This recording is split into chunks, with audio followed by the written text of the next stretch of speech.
Inter board తప్పిదం జిల్లా టాపర్ను మానసిక వేదనకు గురిచేసింది.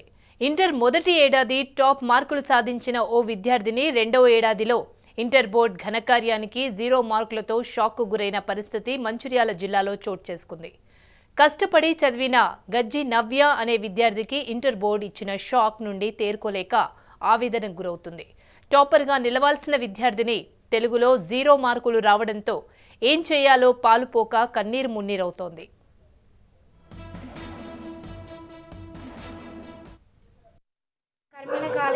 కాలేజీలో నేను ఇప్పుడు ఇంటర్ సెకండ్ ఇయర్ చదువుతున్నాను. ఫస్ట్ ఇయర్లో నాకు తెలుగులో 98 మార్కులు వచ్చినాయి. అన్నీ కలిపి 467. నేను జిల్లా ఫస్ట్ ర్యాంక్ వచ్చింది. ఈసారి తెలుగులో 99 మార్క్స్ వస్తాయి అనుకున్నా, కానీ ఫలితం చూసిన తర్వాత 0 అని వచ్చింది. ఇలా జరగడం ఇలాంటి ఇబ్బందులు ఇంటర్ బోర్డు వల్లనే వచ్చినాయని కొంతమంది విద్యార్థులు సూసైడ్ అటెంప్ట్స్ కూడా చేసుకున్నారు. ఇలాంటివి రాకుండా చూడాలని ప్రభుత్వాన్ని కోరుతున్నాను.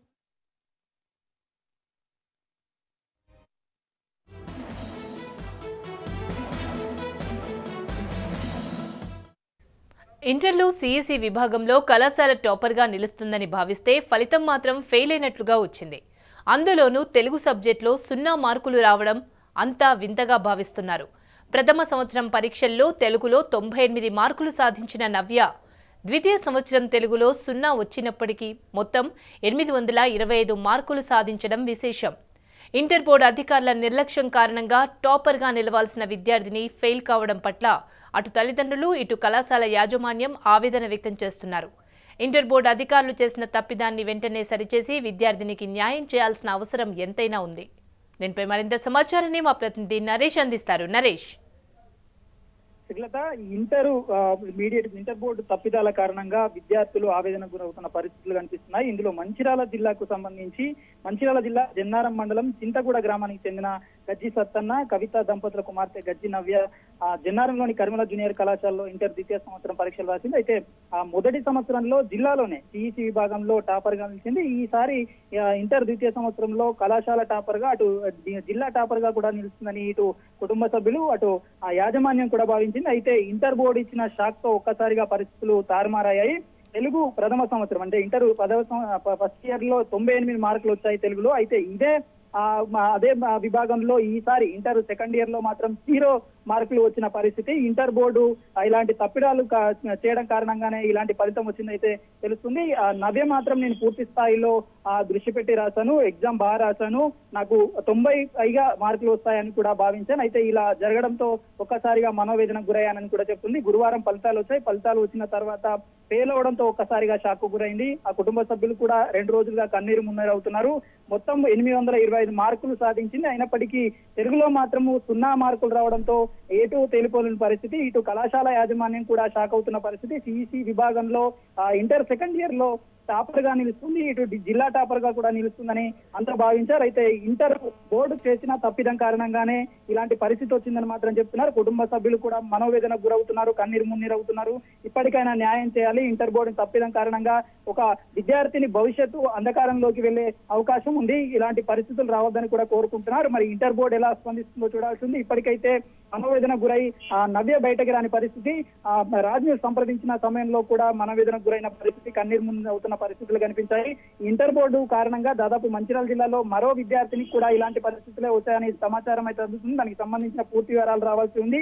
ఇటు కళాశాల యాజమాన్యం ఆవేదన వ్యక్తం చేస్తుంది. దీనిపై పూర్తిగా దృష్టి సారిస్తాము, ఇంటర్ బోర్డు నుంచి వివరాలు సేకరిస్తామని చెప్తున్న పరిస్థితులు ఇక్కడ కనిపిస్తున్నాయి. Right, thank you Naresh.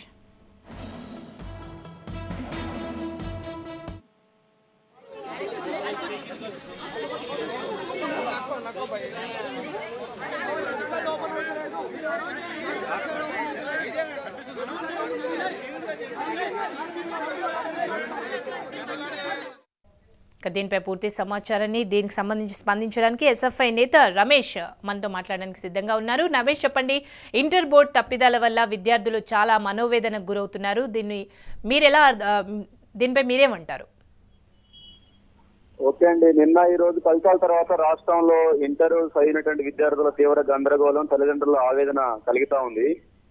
దీని ముఖ్యమైన కారణం ఏంటంటే తెలంగాణ రాష్ట్ర ప్రభుత్వం ఇంటర్ బోర్డు పరీక్షల నిర్వహణలో చేసినటువంటి వైఫల్యాలు, అవగాహన రాహిత్యం ఉన్నటువంటి నిర్లక్ష్యం ఫలితంగానే ఇదంతా కూడా జరిగింది. దీనికి రాష్ట్ర ప్రభుత్వమే బాధ్యత వహించాల్సిన అవసరం ఉంది.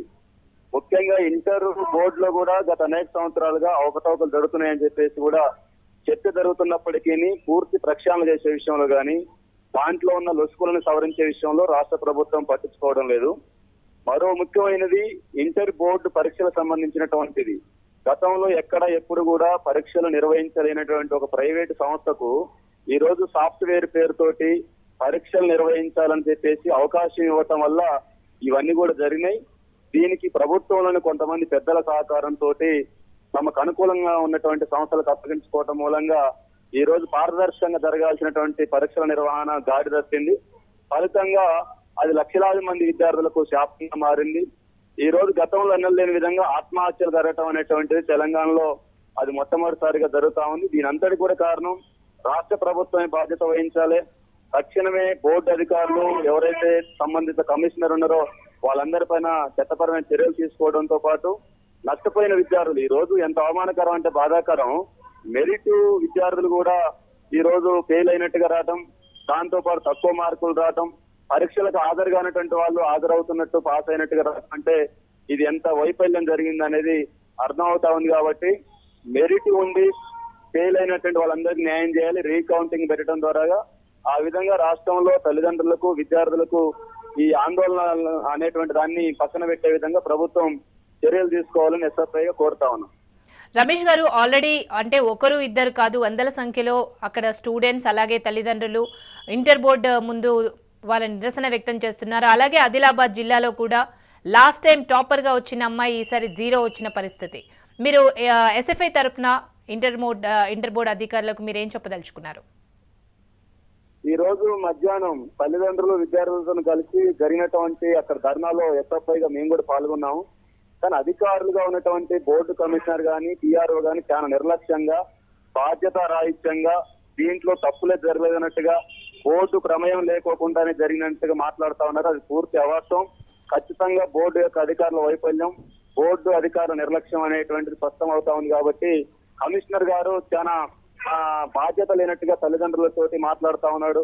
అక్కడ ఆవేదనతోటి విద్యార్థులు తల్లిదండ్రులు బోర్డు ముందుకు వచ్చి ధర్నా చేద్దామని చెప్పేసి న్యాయం కోసం వస్తే వాళ్ళని అవమానించే విధంగా ఇవాళ inter board commissioner Ashok Kumar మాట్లాడిన పరిస్థితున్నది.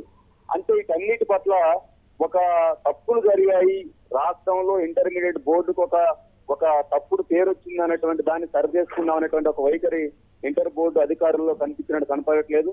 చాలా బాధ్యతారాహిత్యంగా తల్లిదండ్రులను అవమానిస్తూ ఇష్టం లేని విధంగా మాట్లాడినట్టుగా కనిపిస్తా ఉంది. అనేక జిల్లాల్లో ఆదిలాబాద్ అనే కాకుండా తెలంగాణ రాష్ట్రంలో అనేక ప్రాంతాల్లో అనేక జిల్లాల్లో ఇవాళ న్యాయమైనటువంటి విద్యార్థులు, బాగా చదవగలిగినటువంటి విద్యార్థులు, బాగా పరీక్షలు రాసినటువంటి వాళ్లకు పాస్ అవుతాం అనుకున్నటువంటి వాళ్ళందరూ కూడా ఇది ఒక పెద్ద పిడుగు లెక్క ఫెయిల్ కావటం, మార్కులు తక్కువ కావటం అనేటువంటిది విద్యార్థులని చాలా భయాందోళన గురి చేస్తా ఉంది. కాబట్టి దీంట్లో గత తెలంగాణ ఏర్పడిన తర్వాత కూడా ఇంటర్ బోర్డు పరీక్షల నిర్వహణ అనేది చాలా లోపభూయిష్టంగా చాలా తప్పుల కడకతో నడుస్తా ఉంది.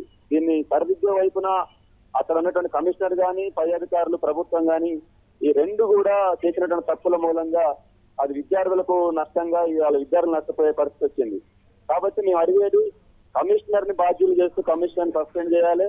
దాంతో పాటు రాష్ట్ర ప్రభుత్వం కూడా దీంట్లో బాధ్యత వహించి ఆ రకంగా విద్యాశాఖ మంత్రిని కూడా బర్తరఫ్ చేయాల్సినటువంటి అవసరం కూడా ఉంటుంది. ఎందుకంటే ఈ రాష్ట్రంలో విద్యారంగం పట్ల గానీ ఇంటర్మీడియట్ విద్యా వ్యవస్థలో వస్తున్నటువంటి సమస్యల పట్ల గానీ రాష్ట్ర ప్రభుత్వం ఎన్నడూ కూడా కనీసం మాట్లాడడం గానీ సమీక్షించడం గానీ చేయకపోవడం అనేది రాష్ట్ర ప్రభుత్వం యొక్క వైఫల్యం కూడా దీంట్లో స్పష్టంగా కనపడతా ఉంది. రైట్, థ్యాంక్ యూ రమేష్ గారు.